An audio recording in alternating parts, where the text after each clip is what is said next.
L'evento voleva essere un tentativo iniziale di fermarsi insieme, tutti coloro che lo desideravano, sacerdoti e laici,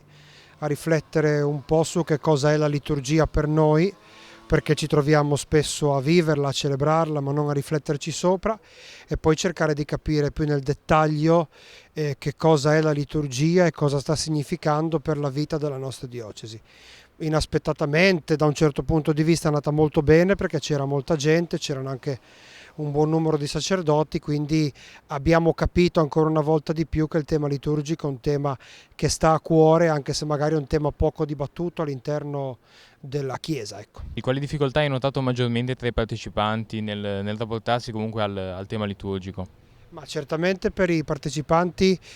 si partiva da alcuni ascolti fatti l'anno scorso e gli anni passati. Tante persone banalmente non ne avevano mai parlato o non avevano mai affrontato l'argomento, quindi la difficoltà dell'iniziare era evidente e c'era. L'altra difficoltà è proprio quella di fare un po' rete, no? Di cercare di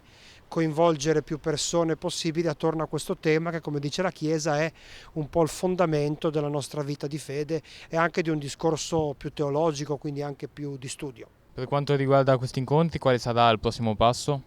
Ma certamente ci siamo retti di fare questo incontro ogni anno all'inizio dell'anno e poi al convegno diocesano faremo un po' conoscere le varie attività a livello liturgico che vorremmo un po' proporre, sia quelle formative per le persone che già sono dentro la liturgia, in particolare i ministeri, a chi svolge un ministero nella Chiesa, sia quelle nuove che vorremmo un po' aprire a tutti, senza dimenticare che a Pasqua del 2020, quindi di quest'anno pastorale, avremo un nuovo messale, sarà l'occasione per prendere un po' da vicino i testi della Chiesa riguardo alla liturgia e per rifletterci tutti insieme.